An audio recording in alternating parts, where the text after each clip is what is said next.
Muy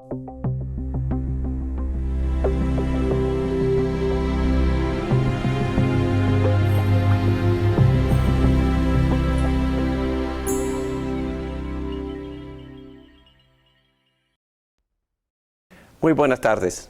Aquí estamos una vez más en el curso de la doctrina del hombre.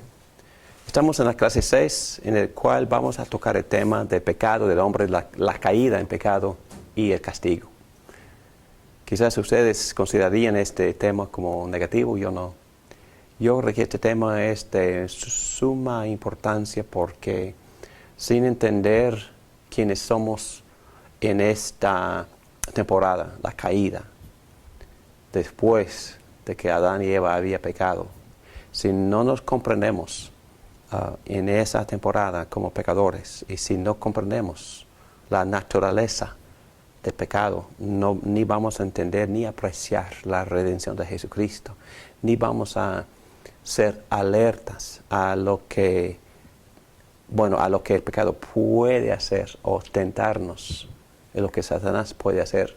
Entonces, para mí, esta doctrina, si lo entendemos bien, es que nos da cierta humildad y nos crea muchísima dependencia de Dios. Y también entenderíamos cómo las consecuencias del pecado se colocan dentro del plan de Dios en su providencia para santificarnos. Y todos estos temas son magníficos, sumamente importantes, esenciales para nuestro crecimiento en Cristo, para su gloria. Vamos a orar. Gracias, Padre, por este tema. Te pido que me des palabra, entendimiento, que los alumnos sean edificados por el tema y no espantados y ni desanimados. Gracias por lo que tú has hecho en Cristo para remediar este problema, para redimirnos. Gracias, Padre, porque tú nos estás ayudando ahora por la morada del Espíritu Santo de Jesucristo del Padre en nosotros, santificándonos en la verdad. Gracias, Padre. Ayúdanos a crecer en Cristo por medio de estas enseñanzas el día de hoy. En el nombre de Cristo te lo pedimos esto. Amén. Amén. Muy bien. El título dice La caída del hombre, el pecado y su castigo. Bueno, vamos a leer un poquito de la Confesión de Fe Westminster, donde dice: nuestros primeros padres, seducidos por la sutileza y tentación de Satanás, pecaron al comer de fruto prohibido. Quiso Dios, conforme a su sabio y santo propósito, permitir este pecado, habiendo propuesto ordenarlo para su propia gloria. ¡Wow! ¡Qué cosa! Bueno, primero vamos a considerar el origen del pecado. Tenemos que enfatizar que no es de Dios. Deuteronomio 32:4, Él es la roca. Sus obras son perfectas y todos sus caminos son justos. Dios es fiel, no practica la injusticia. Él es recto y justo. También Santiago, capítulo 1, versículo 13, no podría decirlo con más claridad, que nadie al ser tentado diga, es Dios quien me tienta, porque Dios no puede ser tentado por el mal, ni tampoco tienta Él a nadie. No es del mal como poder igual a Dios. Como dicen los de la cultura, es del yin y yang. Es que como si fueran dos conceptos o dos energías de igual entidades de igual poder, como el mal y el bien. No, eso no es lo que enseña la Biblia, no es la doctrina cristiana, no son poderes iguales. El dualismo no es bíblico, que enseña que son dos entidades iguales, el mal y el bien, no. Definición: la existencia de dos poderes igualmente supremos. El pecado no sorprendió a Dios. Dios siempre ha existido en toda su santidad y gloria. La omnipotencia ni la providencia de Dios fueron superados por el pecado. Dios no quedó sorprendido por el pecado. Leemos en muchos textos bíblicos, en Romanos, en Efesios, en 1 Pedro, que Cristo fue elegido como nuestro Redentor antes de la creación del mundo. Entonces Dios anticipaba la caída pero vamos a ver que fue un poco más. El decreto de Dios permite que Dios no sea el autor de pecado, ni fuera derrotado por el pecado. El decreto de Dios dice que Dios no es el agente del pecado, Dios no se deleita en el pecado, pero Dios estableció que el pecado entrara en el mundo por medio de decisiones voluntarias de criaturas morales. Entonces, ya hemos tocado este tema cuando tocamos el tema de cómo Dios había creado al hombre a su imagen. El hombre al principio tenía lo que se llama libre albedrío. Si no fuera así, no pudiera decir que fuera hecho a la imagen de Dios. Tampoco se podría decir que el hombre pudiera libremente amar a Dios. Entonces, el hecho de que Dios creó un ser con un albedrío, libre albedrío, indicaba por lo menos la posibilidad de que el uso de ese albedrío fuera o tuviera malas consecuencias. Dios estableció otra vez que el pecado entrara en el mundo por medio de decisiones voluntarias de criaturas morales. Así como Pablo dice en Efesios capítulo 1, versículo 11, en Cristo también fuimos hechos herederos, pues fuimos predestinados según el plan de aquel que hace todas las cosas conforme al designio de su voluntad. Así como Daniel, el profeta, dice también en el capítulo 4, versículo 35, ninguno de los pueblos de la tierra merece ser tomado en cuenta. Dios hace lo que quiere con los poderes celestiales y con los pueblos de la tierra. No hay quien se oponga a su poder, ni quien le pida cuentas de sus actos. En resumen, Dios decretó ordenar el pecado permitiéndolo, en otras palabras, pero sin ser responsable por él. Romanos 11:32 en página 48 de las notas. En fin, Dios ha sujetado a todos a la desobediencia con el fin de tener misericordia de todos. Es que es imposible comprender todo esto, pero Dios siempre ha estado en control. Dios es soberano. Dios no fue sorprendido por el pecado. Dios había decretado permitir el pecado con el propósito de redimir a algunos. Y siempre había sido su plan desde la eternidad. Y es más, Dios está en control del mal. Hemos visto esto en varias ocasiones.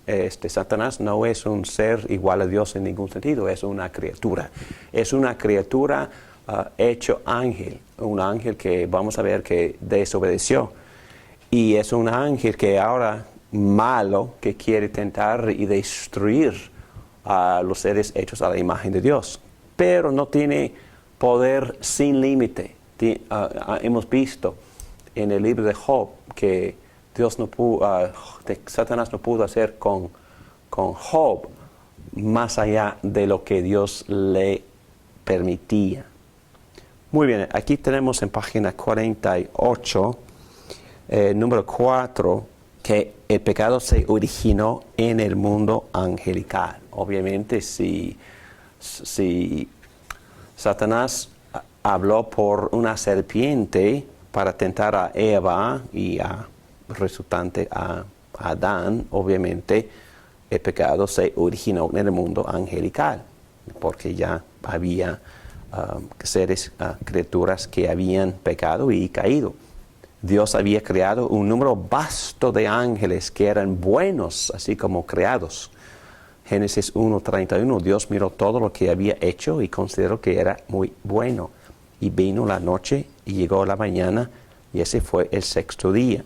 Entonces hemos considerado en clases anteriores cuándo fueron creados los ángeles. Bueno, no se sabe, pero sabemos que fueron creados antes del séptimo día, porque la Biblia no nos dice nada acerca de su creación, pero solo que son criaturas.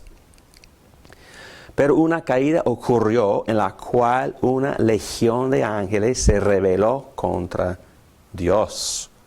No sabemos cuándo esto sucedió, pero Jesús dice que Satanás pecó desde el principio, Juan capítulo 8, versículo 44. Ustedes son de su padre, el diablo, cuyos deseos quieren cumplir. Desde el principio, este ha sido un asesino y no se mantiene en la verdad, porque no hay verdad en él. Cuando miente expresa su propia naturaleza, porque es un mentiroso, es el padre de la mentira.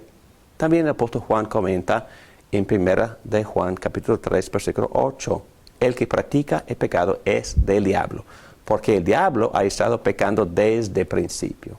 El Hijo de Dios fue enviado precisamente para destruir las obras del diablo. Y sabemos que esa destrucción fue profetizada en Génesis 3:15, ¿verdad? Donde Dios prometió que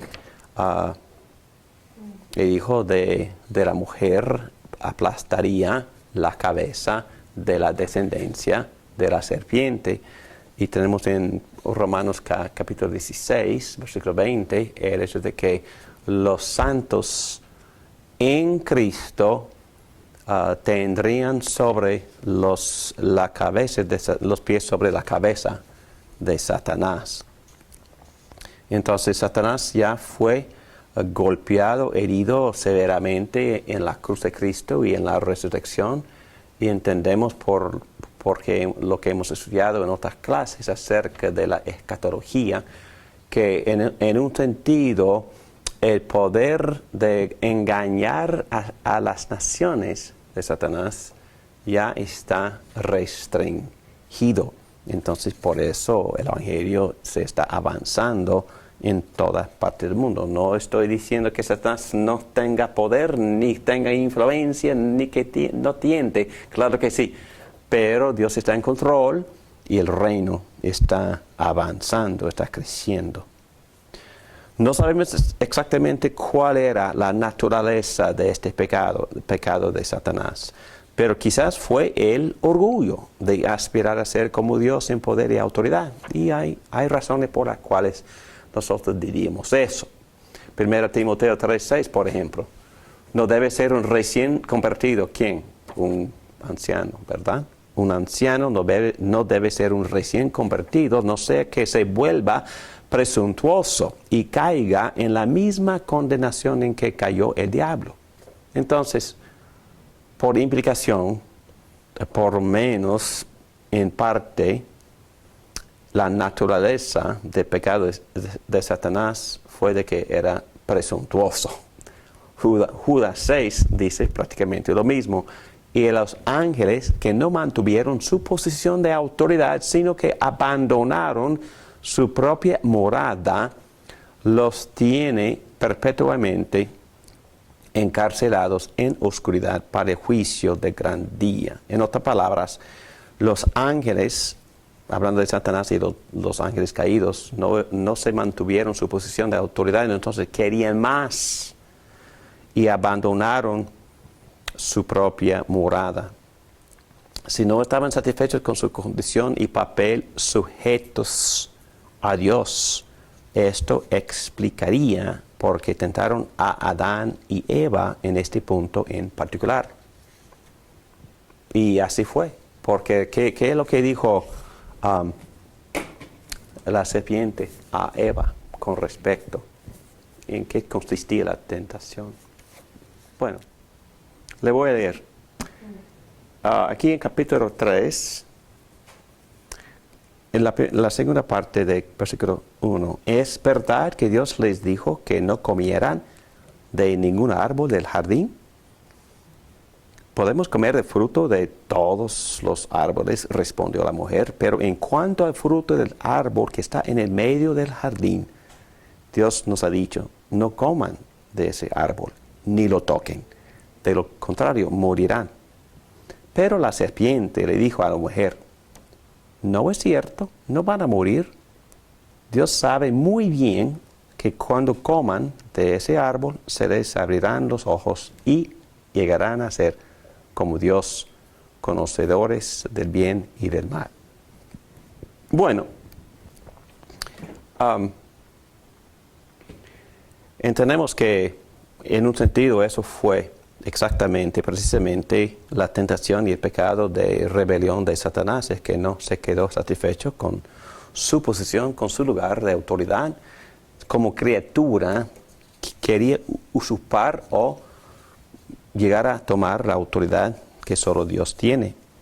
Y por eso Satanás y los ángeles que rebelaron fueron expulsados del cielo, como Jesús dice en Lucas capítulo 10, versículo 18. Yo veía a Satanás caer del cielo como un rayo, respondió él. También en Isaías 14, versículo 12. Quizás una alumna quisiera leer este pasaje en Isaías 14, comenzando con el versículo 12. ¿Cómo has caído del cielo, lucero de la mañana? Tú que sometías a las naciones, has caído por tierra. Decías en tu corazón, subiré hasta los cielos, levantaré mi trono por encima de las estrellas de Dios. Gobernaré desde el extremo norte en el monte de la reunión. Subiré a la cresta de las más altas nubes. Seré semejante al Altísimo. Bueno, ahí se ve con claridad el orgullo y la actitud presuntuosa, ¿verdad?, de Satanás. No quedó satisfecho con su lugar y con la autoridad que Dios le había dado, quería más. Quería suplantar a Dios mismo. Bueno, el contexto del primer pecado. Ya hemos leído un poquito de lo que pasó en el jardín de Edén. Pero ¿qué fue la naturaleza del pecado? Bueno, literalmente consistió en comer del árbol del conocimiento del bien y del mal. Y nadie sabe qué tipo de fruta era. Y muchos dicen manzana, pero nadie sabe que era manzana. El acto fue pecado únicamente, no por el tipo de fruta, pero fue pecado únicamente porque Dios lo había prohibido. La razón por el nombre del árbol, ¿qué fue? El bien y el mal. El árbol del conocimiento del bien y del mal. Algunos dicen porque le dio al hombre conocimiento práctico del bien y del mal, pero eso no puede ser. Esa explicación no tiene sentido a la luz de la representación bíblica de que el hombre, por comer de él, llegaría a ser como Dios.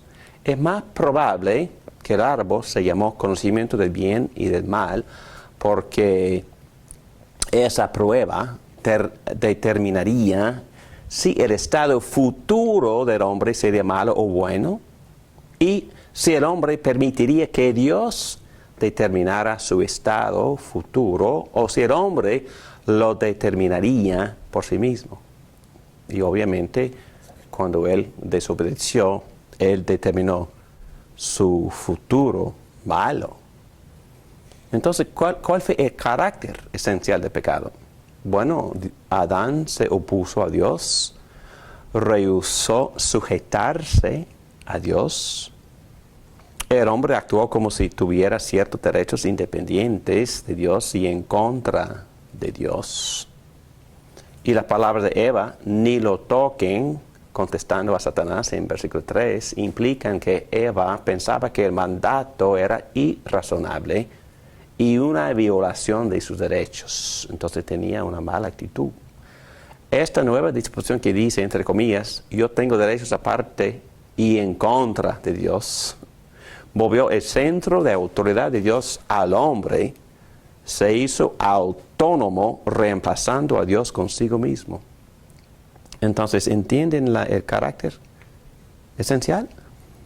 Yo veo aquí un espíritu de independencia, una insatisfacción en su estatus como criaturas. Querían más autoridad, y por eso las palabras y la tentación de la serpiente se les abrirán los ojos y llegan a ser como Dios. En otras palabras, querían llegar a ser o tener la misma autoridad que Dios tenía. Y en página 50 de las guías, esto explica el deseo de ser como Dios. Porque la tentación nuestra también, y es la violación del primer mandamiento, no tomarás otros dioses, ni a uno mismo. Y el 10º mandamiento, no codiciarás, porque el apóstol Pablo dice en Colosenses que codiciar e idolatrar es el mismo pecado, porque consiste en una gran insatisfacción en Dios mismo, en lo que Dios me ha dado en su providencia. Yo quiero más, y si yo fuera Dios, yo hubiera colocado los bienes de forma diferente. Me hubiera dado ese auto, esa casa, esas 3 mujeres. Bueno, entonces, no, así somos, muy codiciosos y al mismo tiempo idólatras, imaginándonos reemplazando a Dios mismo. Entonces, esto explica el deseo de ser como Dios, explica el dudar de las buenas intenciones de Dios al darles el mandato, y digo yo que todavía dudamos de las buenas intenciones de Dios en darnos sus mandamientos. Precisamente por eso desobedecemos los mandamientos, porque lo vemos como una carga irrazonable, injusto, y nosotros dudamos las buenas intenciones de Dios en darnos sus mandamientos. ¿Qué fueron las intenciones de Dios en darnos los mandamientos? Cuidarnos Y para nuestra protección. Son expresiones de su amor. Si nos da límites es por nuestra propia protección y bienestar y salud.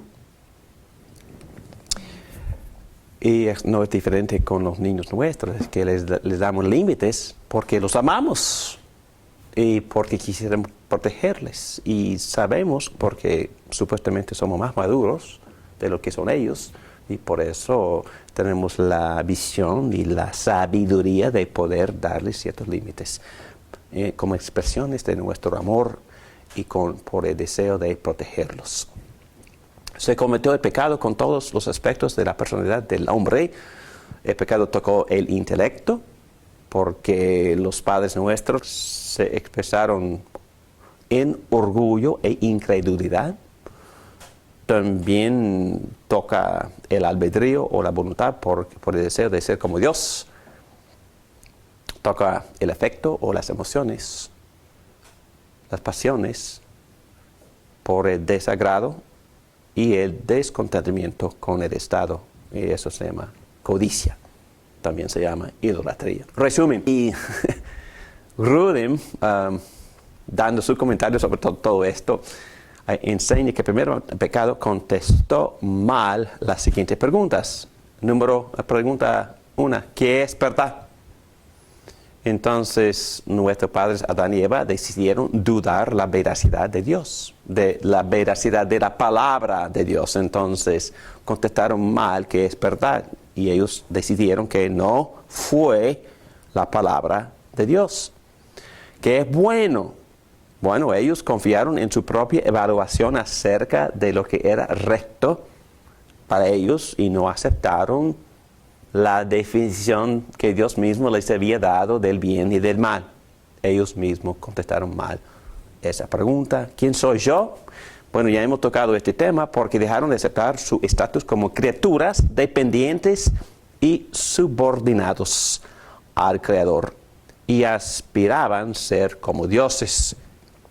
Y otra vez, para repetirme, y vale la repetición, antes de violar o desobedecer mandato 2 hasta mandato 9, son 8 mandamientos entre el número 1 y número 10, antes de quebrar entre 2 y 9, siempre desobedecemos 1 y 10 primero. Porque codiciamos en el corazón y en vez de adorar a Dios como nuestra autoridad, nos ponemos a nosotros mismos en ese lugar de autoridad y llegamos a ser idólatras por preferir mi opinión, mi autoridad, mi decisión, mi voluntad antes de la de Dios. Entonces cometo idolatría, y no estoy satisfecho con lo que Dios me ha dado, ni con mi estatus, ni con mi posición, ni con mi naturaleza como criatura, entonces cometo el pecado de codicia, deseando, anhelando inordenadamente lo que Dios en este momento no me ha dado. Entonces quebramos número 10 y número 1 antes de desobedecer entre 2 y 9. El pecado es irracional, entonces no tiene sentido, es pura necedad, es necio. Sin embargo, seguimos pecando, Satanás y el hombre siguen rebelando, conduciéndose a la destrucción. Y en ese aspecto me gusta muchísimo el libro de los Proverbios, porque nos da docenas tras docenas de ejemplos en la vida cotidiana, como una persona puede vivir según la sabiduría de Dios en todas las áreas de la vida y a la vez experimentar los resultados de bendición de Dios por vivir conforme a su sabiduría. Al otro lado, la necedad. Y el libro de Proverbios es explícito en darnos las consecuencias en muchas áreas de la vida cuando practicamos la necesidad, y siempre el resultado es una forma de muerte y al final muerte. Pero seguimos como si fuéramos más inteligentes que Dios mismo, no tomando en cuenta lo irracional y necio que es el pecado. Muy bien, aquí define Grudem, el pecado no es conformarnos a la ley moral. Y cuando digo la ley moral, me refiero a los 10 mandamientos, pero también me refiero a las exposiciones de Génesis a Apocalipsis de los 10 mandamientos en todas las áreas de la vida. Muy bien, vamos a volver a tocar y considerar la ocasión del primer pecado. Bueno, voy a leer un poquito más. Aquí tenemos en este capítulo 3 de Génesis, hay que darse cuenta de que los primeros capítulos son grandiosos, son magníficos, son pura gloria, pura maravilla. Pero empezando con capítulo 3, la serpiente era más astuta que los animales del campo, y entendemos que Satanás había entrado y usado la serpiente para tentar a nuestros primeros padres. Ya hemos leído los primeros 5 versículos. Versículo número 6, la mujer vio que el fruto del árbol era bueno para comer y que tenía buen aspecto y era deseable para adquirir sabiduría. Así que tomó de su fruto y comió. Luego le dio a su esposo y también él comió. En ese momento se les abrieron los ojos y tomaron conciencia de su desnudez. Por eso, para cubrirse, entretejieron hojas de higuera. Cuando el día comenzó a refrescar, oyeron el hombre y la mujer que Dios andaba recorriendo el jardín. Entonces corrieron a esconderse entre los árboles para que Dios no los viera. Pero Dios, el Señor, llamó al hombre y le dijo: ¿Dónde estás? El hombre contestó: escuché que andabas por el jardín y tuve miedo porque estoy desnudo. Por eso me escondí. ¿Y quién te ha dicho que estás desnudo?, le preguntó Dios. ¿Acaso has comido del fruto del árbol que yo te prohibí comer? Él respondió: la mujer que me diste por compañera me dio ese fruto y yo lo comí. Entonces Dios el Señor le preguntó a la mujer: ¿qué es lo que has hecho? La serpiente me engañó y comí, contestó ella. Entonces aquí vemos la ocasión del primer pecado. Fue la intención de Satanás causar la caída de Adán, porque no hemos tocado este tema todavía, pero vemos en este jardín un pacto de obras. Y el resto de la Biblia, especialmente en el Pentateuco, en los primeros 5 libros de la Biblia, que a veces se llaman los libros de la ley, se explica que si el hombre pudiera vivir obediente a las leyes, resultaría muchísima bendición. Entonces, cuando Dios habló con Adán acerca de estas responsabilidades y también del árbol de prueba, eso se llama por los teólogos un pacto de obras. Y Dios le prometió vida por obedecer y muerte por desobedecer. Fue la intención de Satanás causar la caída de Adán, la cabeza del pacto, porque vamos a ver que representaba en su obediencia o en su desobediencia toda su ascendencia, toda la raza humana, en otras palabras. Sin embargo, Satanás se dirigió a Eva, como hemos visto en versículo 1. Así que le preguntó a la mujer, ¿es verdad que Dios les dijo que no comieran de ningún árbol del jardín? Y más adelante, Satanás le dijo a Eva, en versículo 4, no es cierto, no van a morir. Dios sabe muy bien que cuando coman de ese árbol, se les abrirán los ojos y llegarán a ser como Dios, conocedores del bien y del mal. Bueno, entonces, ¿por qué a Eva? Probablemente porque no sentía la misma responsabilidad. Y todo esto es especulación, yo creo, por el cumplimiento del pacto, porque Adán era la cabeza del pacto. Quizá porque ella pudiera llegar al corazón de Adán y así le llegó. Mientras más miraba la fruta, mejor le parecía. Finalmente el deseo la conquistó a Eva y se entregó al pecado.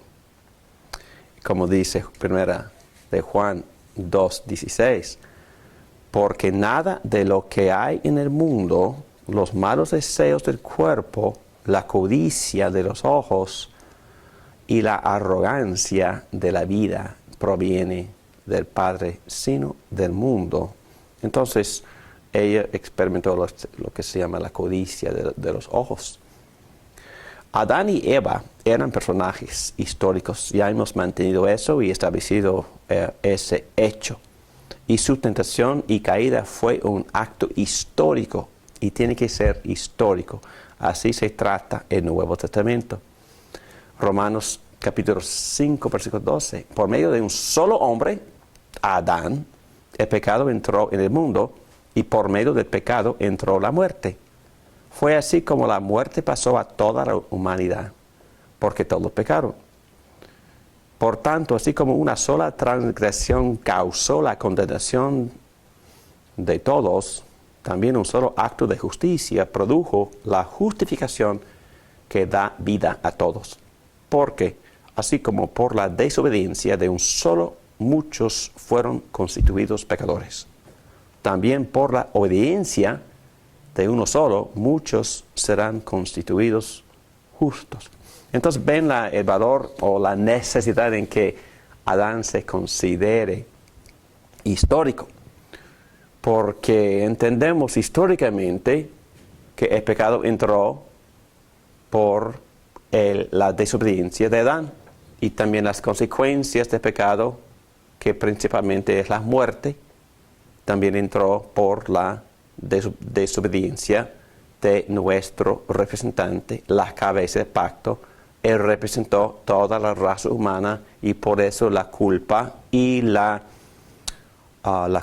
condenación, pero también la contaminación de su pecado entró en toda la raza humana. Y uno podría contestar o protestar por decir, eso no es justo que Adán me representara. Pero vamos a exponer eso un poquito más adelante. Pero quizás sería suficiente decir que si eso es justo, entonces no es justo tampoco que la obediencia de otro, en este caso del segundo Adán, también me representara. Es decir, que si no es justo que recibiera la naturaleza y la culpa de Adán, tampoco es justo que yo reciba la justicia como regalo y la vida conectado con el segundo Adán que obedeció, y eso él se llama Jesucristo. Pero sobre todo el punto principal aquí es que hay que enfatizar que Adán y Eva eran personajes históricos, como la Biblia enseña en todos lados. 1 Timoteo 2:14 dice, además no fue Adán el engañado, sino la mujer. Y ella, una vez engañada, incurrió en pecado, otra vez considerándolos como personajes históricos. 2 Corintios capítulo 11, versículo 3. Pero me temo que, así como la serpiente con su astucia engañó a Eva, los pensamientos de ustedes sean desviados de un compromiso puro y sincero con Cristo. Bueno, ya hemos visto aquí la ocasión y la naturaleza del primer pecado y cómo el pecado, y cómo Satanás había llegado y convencido a Eva y luego a Adán a desobedecer y así sufrir muchísima pérdida, la cual vamos a considerar